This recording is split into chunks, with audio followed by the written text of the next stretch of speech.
जय माता दी।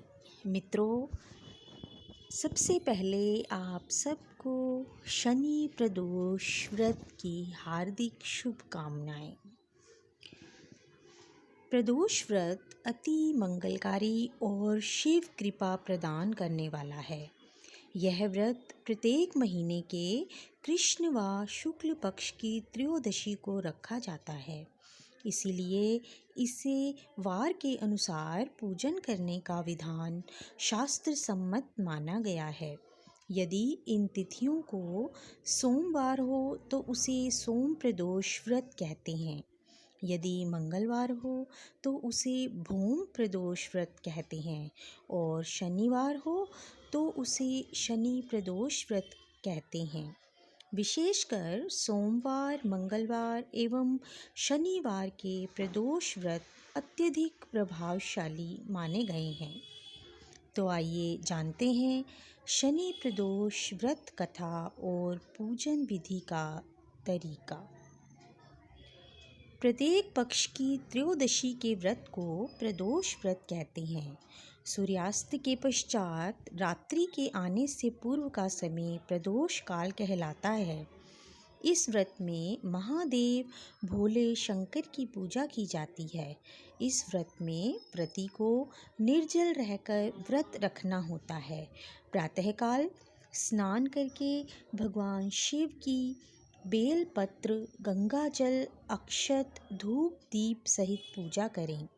संध्या काल में पुनः स्नान करके इसी प्रकार से शिव जी की पूजा करनी चाहिए। इस प्रकार प्रदोष व्रत करने से व्रती को पुण्य मिलता है। आइए सुनते हैं शनि प्रदोष व्रत कथा।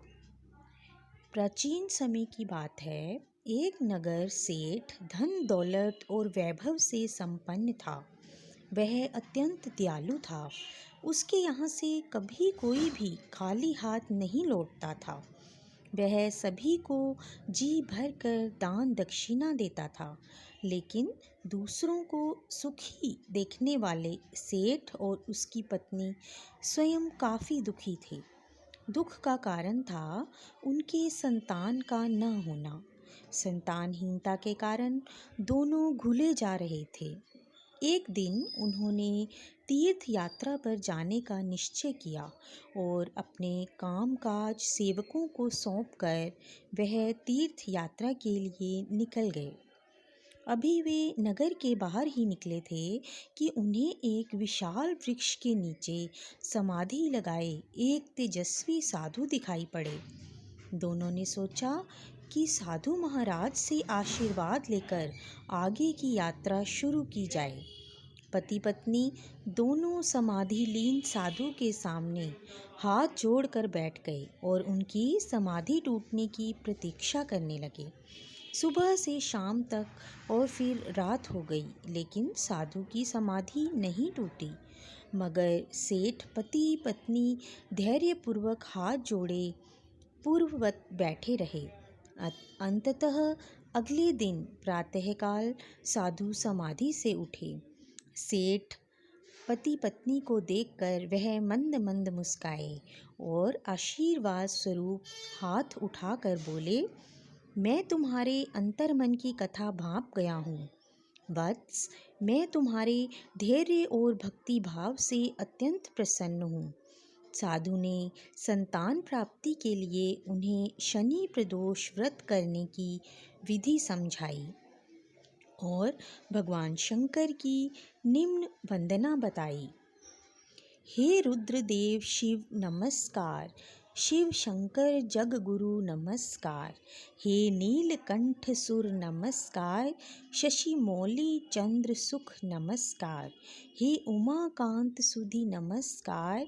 उग्रत्व रूप मन नमस्कार। ईशान ईश प्रभु नमस्कार।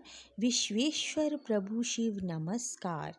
तीर्थ यात्रा के बाद दोनों वापस घर लौटे और नियम पूर्वक शनि प्रदोष व्रत करने लगे।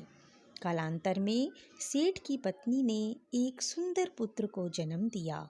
शनि प्रदोष के प्रभाव से उनके यहाँ छाया अंधकार लुप्त हो गया और दोनों पति पत्नी आनंद पूर्वक रहने लगे। तो यही थी महादेव शिव शंकर भोलेनाथ की कृपा, जो वह अपने भक्तों पर सदैव किया करते हैं।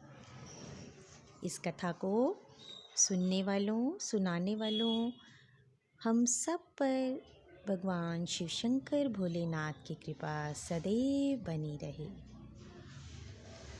धन्यवाद।